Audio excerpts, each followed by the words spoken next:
بل أنتم قوم مسرفون وما كان جواب قومه إلا أن قالوا أخرجوهم من قريتكم إنهم أناس يتطهرون فأنجيناه وأهله إلا امرأته كانت من الغابرين وأمطرنا عليهم مطرا فانظر كيف كان عاقبة المجرمين.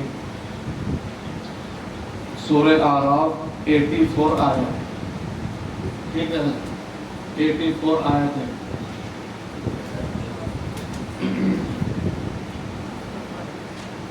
سورہ اعراف آیت نمبر 80 سے 84 تک پڑھی گئی. ترجمہ: اور ہم نے لوط علیہ السلام کو رسول بنا کر بھیجا جب لوط علیہ السلام نے اپنی قوم سے کہا کیا تم ایسی بے حیائی کا کام کرتے ہو جو تم سے پہلے تمام عالم والوں میں سے کسی نے نہیں کیا. یقیناً تم عورتوں کو چھوڑ کر مردوں کے بعد شہوت پوری کرنے کے لیے آتے ہو بلکہ تم تو حد سے آگے نکل چکے ہو. اور ان لوط علیہ السلام کی قوم کے پاس کوئی جواب نہیں تھا بس وہ آپس میں یوں کہنے لگے کہ تم ان کو اپنی بستی سے نکال دو. یقیناً یہ لوگ تو بہت ہی پاک رہنا چاہتے ہیں. یہ ایک اور بھیانک بیماری ہے. نیک اور پاک رہنے والوں کو ان کے نیکی پر طنز کیا جائے, ان کو تنگ کر کے نیکی سے روکنے کی خطرناک سازش کی جائے. قوم لوط والا یہ طرز تو آج بھی عام ہو رہا ہے. سو ہم نے ان لوط کو اور ان کے متعلقین کو عذاب سے بچا لیا مگر ان کی بیوی وہ تو عذاب میں پیچھے رہنے والوں میں سے تھی اور ہم نے ان پر ایک زوردار پتھروں کی بارش برسائی. سو تم دیکھو کہ مجھے جرم کرنے والوں کی سزا کیسے رہی. اور آگے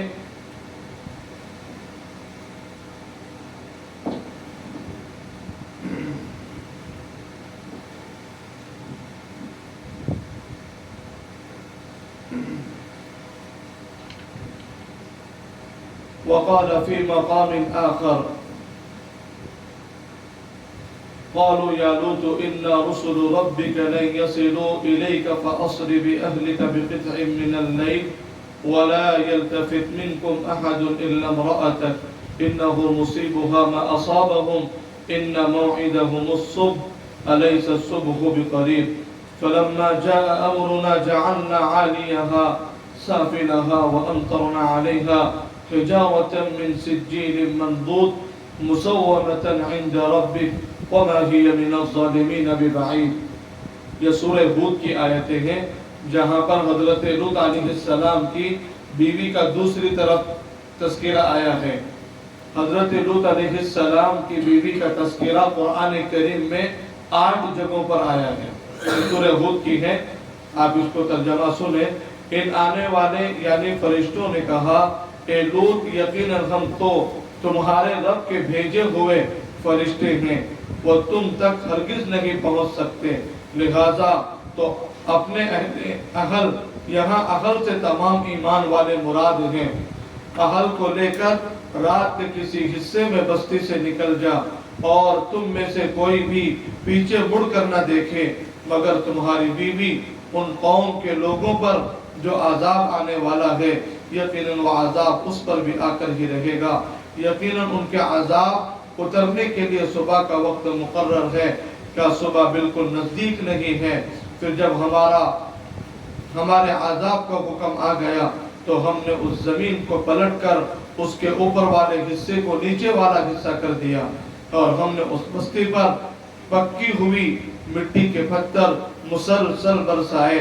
تمہارے رب کی طرف سے اس پر خاص نشان لگے ہوئے تھے.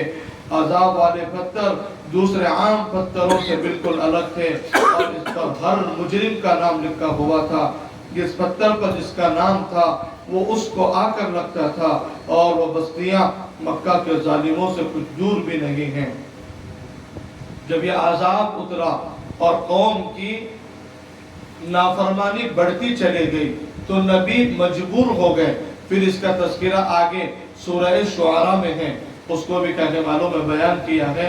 وَقَالَ تَعَالَى فِي مَقَامٍ آخر رَبِّ نَجِّنِي وَأَهْلِي مِمَّا يَعْمَلُونَ فَنَجَّيْنَاهُ وَأَهْلَهُ أَجْمَعِينَ إِلَّا عَجُوزًا فِي الْغَابِرِينَ ثُمَّ دَمَّرْنَا الْآخَرِينَ وَأَمْطَرْنَا عَلَيْهِمْ مَطَرًا فَسَاءَ مَطَرُ الْمُنذَرِينَ إِنَّ فِي ذَلِكَ لَآيَةً وَمَا كَانَ أَكْثَرُهُم مُؤْمِنِينَ وَإِنَّ رَبَّكَ لَهُوَ الْعَزِيزُ الرَّحِيمُ۔ ترجمہ: اے میرے رب، مجھ کو اور میرے گھر والوں کو جو برے کام وہ کر رہے ہیں اس سے نجات عطا فرمائیے۔ حضرت لوط علیہ السلام اب دعا مانگ رہے ہیں کہ اللہ یہ قوم تو نافرمانی کر رہی ہے، یہ آپ کی نافرمانی سے باز نہیں آ رہی، رک نہیں رہی ہے، اس لیے اللہ آپ مجھے ان سے اور ایسے کام کرنے والوں سے نجات عطا فرمائیے۔ سو ہم نے ان لوط علیہ السلام کو اور ان کے سب گھر والوں کو نجات دی، مگر ایک بڑھیا جو پیچھے رہ جانے والوں میں شامل رہی، یعنی حضرت لوط علیہ السلام کی بیوی جو ایمان نہیں لائی۔ پھر ہم نے دوسرے لوگوں کو ہلاک کر دیا اور ہم نے ان پر عجیب قسم کے پتھر کی بارش برسائی۔ سو جن لوگوں کو ڈرایا گیا تھا ان پر بھی بہت بارش تھی۔ یقیناً اس میں بڑی عبرت کی نشانی ہے اور ان میں اکثر لوگ ایمان لانے والے نہیں ہیں، اور یقیناً آپ کے رب وہی بڑے زبردست، بڑے رحم کرنے والے ہیں۔ یہ اللہ تعالیٰ کے ایک نبی ہیں جن کا نام حضرت لوط علیہ السلام ہے۔ ان کی بیوی کا قصہ قرآن کریم میں تقریباً 8 جگہ پر آیا ہے۔ آپ اندازہ لگائیں اس عورت کا واقعہ کتنا اہم اور کیسا نصیحت آموز واقعہ ہے۔ آگے ہے مفسرین اکرام نے ہیڈنگ ڈالی ہے، یہ نبی کی بیوی ہے، ایمان نہیں لائی۔ فرمایا اور نبی کے گھر میں رہتے ہوئے اللہ کے نبی حضرت لوط علیہ السلام کی فرمایا نافرمانی کرتی رہی اور ان کے ساتھ بے وفائی برتتی رہی اور قوم کو، امت کو اور نبی کے مشن کے اندر روڑے اٹکاتی رہی۔ اتنے ہیڈنگ ڈالا ہے، کاش یہ عورت اپنی خوش نصیبی سے فائدہ اٹھا لیتے۔ نبی کا گھر ملا تھا اس عورت کو، حضرت لوط علیہ السلام کی بیوی کو۔ اس کا نام واہیلہ یا واعلہ آتا ہے ان کا نام۔ فرمایا کہ نبی کی صحبت ملنے کے بعد کیا کمی رہتی، دیندار بنتی، نیک بنتی، نبی کے کاموں میں ہاتھ بٹاتی اور قوم کو رضائے الہی، احکام الہی اور وقت کے نبی کے کہنے والوں میں مشن کو آگے بڑھانے کا سبب اور ذریعہ بنتے۔ لیکن فرمایا حضرت لوط علیہ السلام کی بیوی ایک اچھے آدمی کے ساتھ رہو، اس کو گولڈن چانس ملتا ہے۔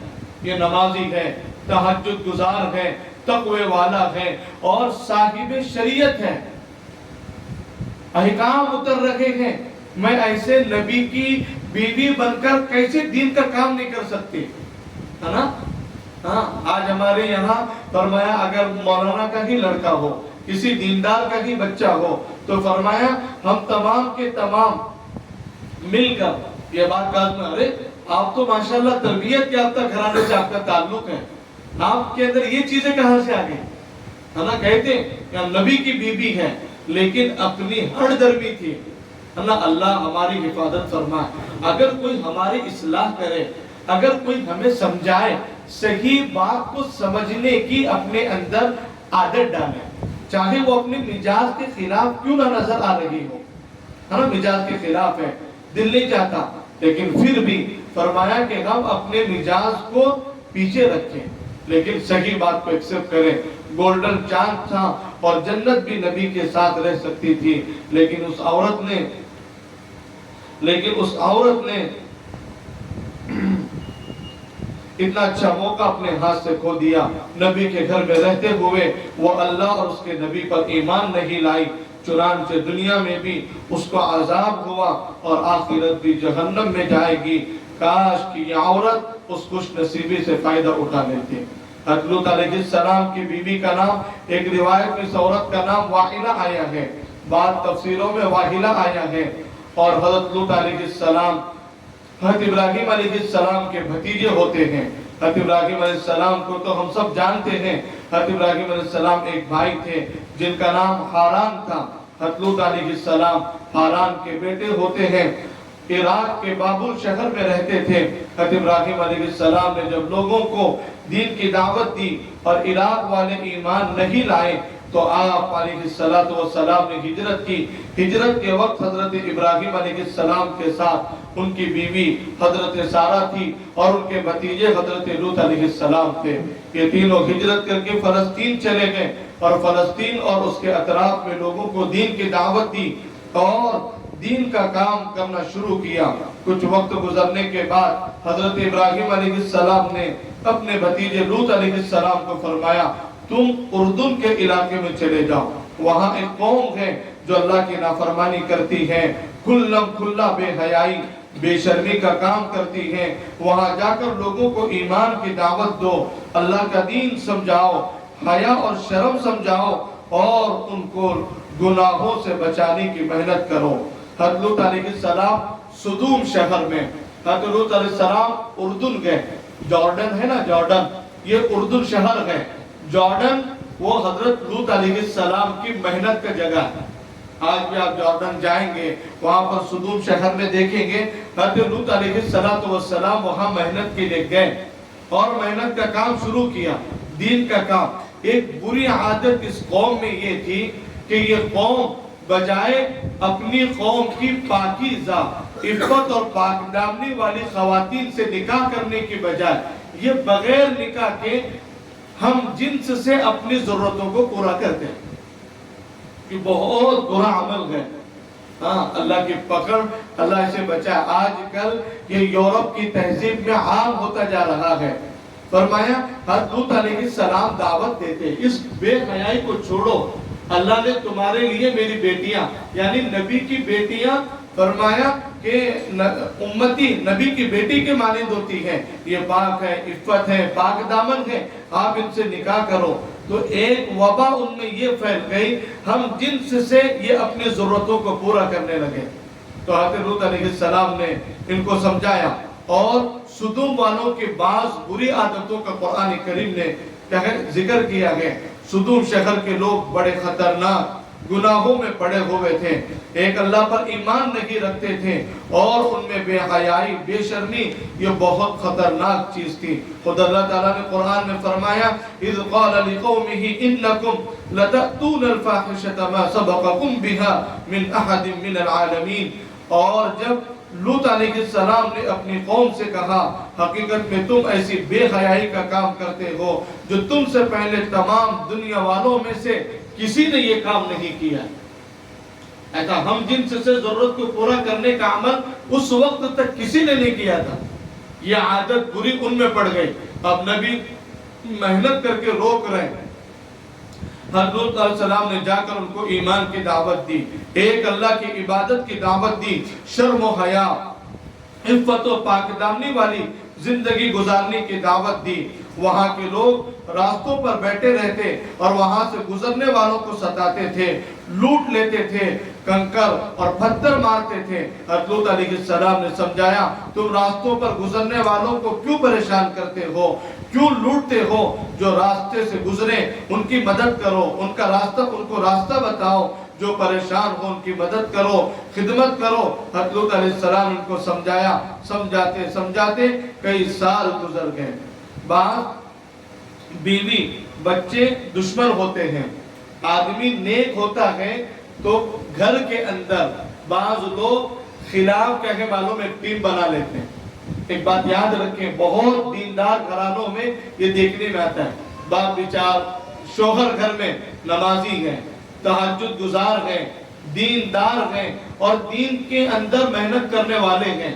اب وہ کیا ہوتا ہے، سمجھاتے گھر والے کہ آپ بھی تھوڑا اٹھیے، تہجد پڑھیے، نہیں اٹھانا نہیں، یہ ساتھ میں شریک حیات کا ہے نا۔ اب پھر بعد میں دین کے کاموں میں مدد کرنے کو جب کہتے ہیں کہ آپ بھی ہمارے ساتھ ہاتھ بٹاؤ، تو بیوی اگینسٹ میں، خلاف میں کھڑی ہو جاتی ہے، اور بچوں کا تعلق ماں سے بہت زیادہ ملا ہوا ہوتا ہے، تو پھر ماں اب ہٹ گئی، بچے بھی پھر ماں کے ساتھ ہوتے ہیں، تو پھر ایک ہی چھت کے نیچے دو ٹیمیں تیار ہوتی ہیں۔ ایک باپ بیچارہ وہ الگ ہو گیا، اور بیوی اور بچے سب مل کے الگ ہو گئے۔ اب ہم نماز کی تلقین کریں گے، بیوی اور بچے مل کر شوہر کا مذاق اڑائیں گے، تیرے ابا کو کیا کام ہے؟ خالی نماز نماز، مسجد مسجد، دین دین، اتنا کام ہے خالی، بس اور کیا کام؟ پھر کچھ کام نہیں۔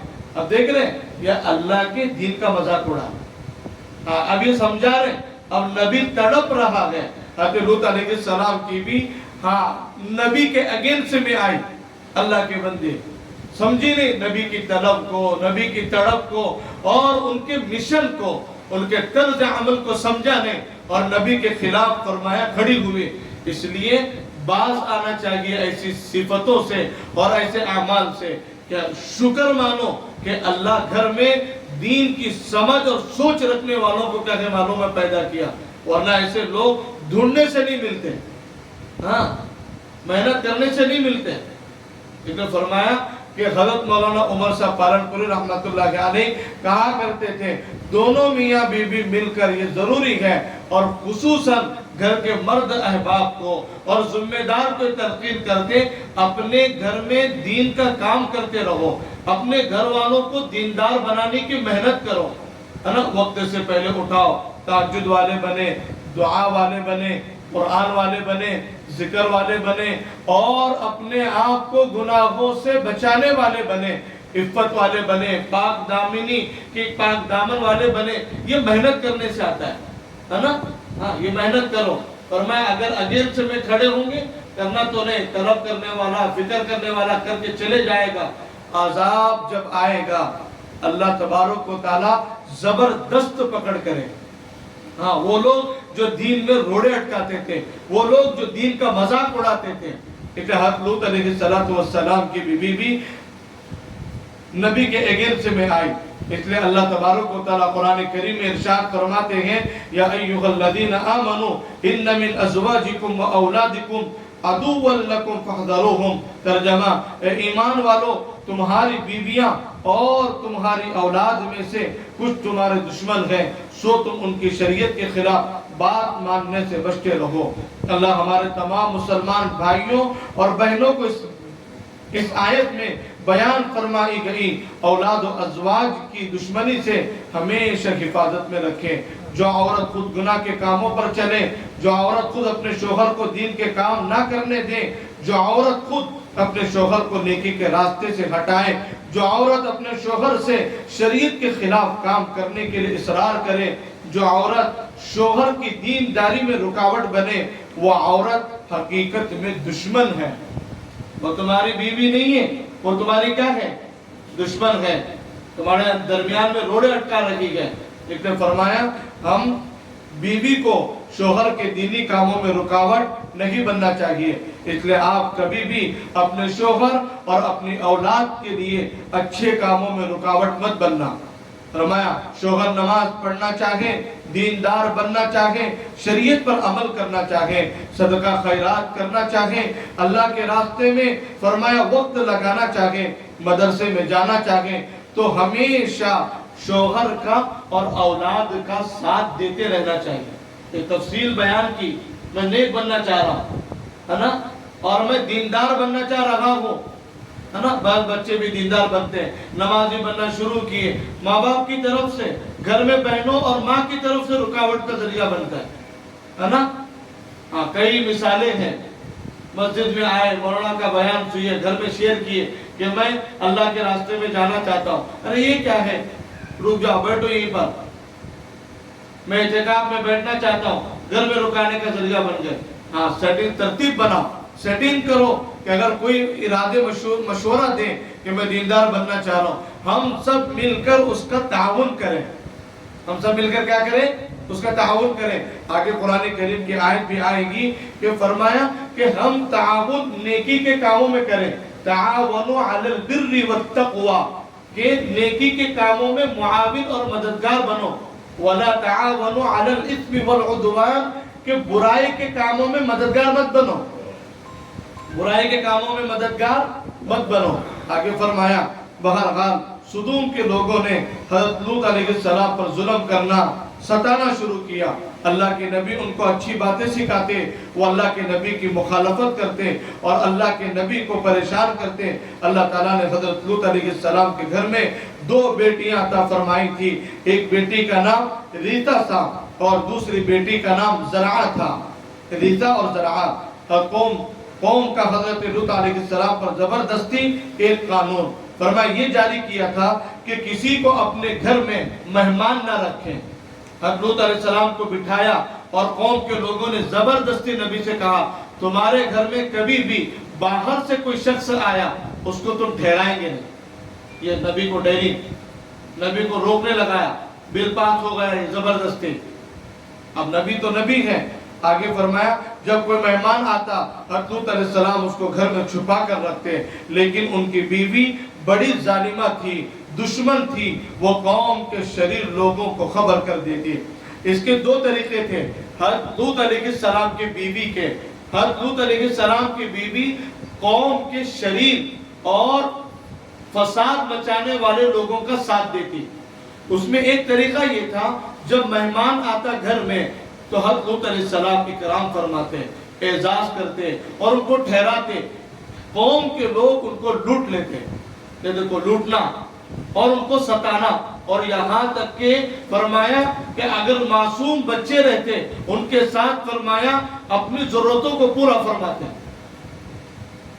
حضرت لوط علیہ السلام پریشان ہوتے، اب کیا کیا جاوے؟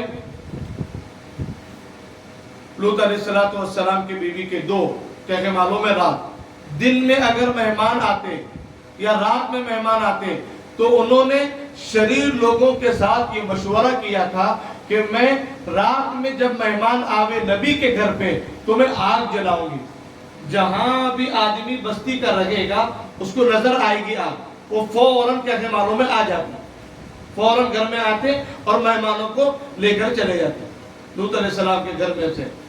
یہ ایک معاملہ تھا۔ یہ دیکھو بے وفائی، شوہر کے کہنے والوں میں رازدار بننے کی بجائے یا ظالمہ بنی۔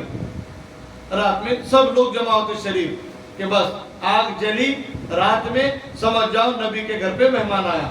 اب دن میں مہمان آتا، اس کی وجہ یہ تھی کہ کچی لکڑیاں لاتی اور لا کر پھر آگ لگاتی، اس سے آگ نہیں لگتی، دھواں پھیلتا کچی لکڑی سے۔ تو قوم کے لوگ سمجھ جاتے دن میں مہمان آگے نبی کے گھر پہ، اور پھر مہمانوں کے ساتھ جو بدتمیزی کرنا تھا وہ شروع ہو جاتا۔ حضرت لوط علیہ السلام کی بیوی کا یہ طرز تھا، رات میں آگ جلانا، دن میں کچی لکڑیاں جلانا تاکہ دھواں عام ہو جائے اور قوم کے شریر لوگوں کو پتہ چل جائے کہ نبی کے گھر پہ مہمان آ چکا ہے۔ لیکن مہمان کا اکرام کرنا چاہیے، مہمان کا کیا کرنا چاہیے؟ اکرام کرنا چاہیے۔ اللہ کے نبی صلی اللہ علیہ وسلم کی حدیث ہے ان ابی ہریرہ رضی اللہ عنہ ان رسول اللہ صلی اللہ علیہ وسلم قال ومن كان يؤمن بالله واليوم الاخر فليكرم ضيفه، جو اللہ اور قیامت کے دن پر ایمان رکھے اس کو چاہیے کہ آنے والے مہمان کا اکرام کرے، آنے والے مہمان کا اکرام کرے۔ گھر پر کوئی مہمان آوے تو اس کا اکرام کرنا سنت ہے۔ اور میں یہاں پر ہماری دینی بہنوں سے اور ہماری فرمائے معزز خواتین سے مسلمان عورتوں کو یہ خوبی اللہ پاک نے عطا فرمائی ہے۔ مسلمان عورتوں کو، دیگر قوموں کے اندر یہ عادت نہیں ہے، مسلمان عورتوں کو اللہ پاک نے خوبی عطا فرمائی، وہ خوشی خوشی مہمان کی خدمت کرتی ہیں۔ اور حدیث میں یہ عمل فرمایا جنت میں جانے اور ثواب کمانے کا ایک بہترین ذریعہ ہے، مہمان کا اکرام کرنا، حیدرآبادی سسٹم کو ختم کرنا، یہ آنے نہیں دینا۔ ارے نہیں سمجھے ہے نا؟ ارے سمجھے کہ نہیں سمجھے؟ ہاں، حیدرآبادی نظام ختم ہونا، ہمارے گلبرگہ میں دھیرے دھیرے حیدرآباد کا کلچر راسخ ہو رہا ہے۔ میرے دوست ہیں، بہت اللہ نے مال دیا ہے، فاروق بھائی نام ہے ان کا، جب بھی ملنے آتے میں ان کو بولتا ہوں مجھے حیدرآبادی لانگویج میں بات مت کرو، مجھے عجیب محسوس ہوتا، ایسی میں ایسے نفرتیں ایسی مذاق میں کہ تمہارا کلچر مجھے 1 روپے میں سے 1% میں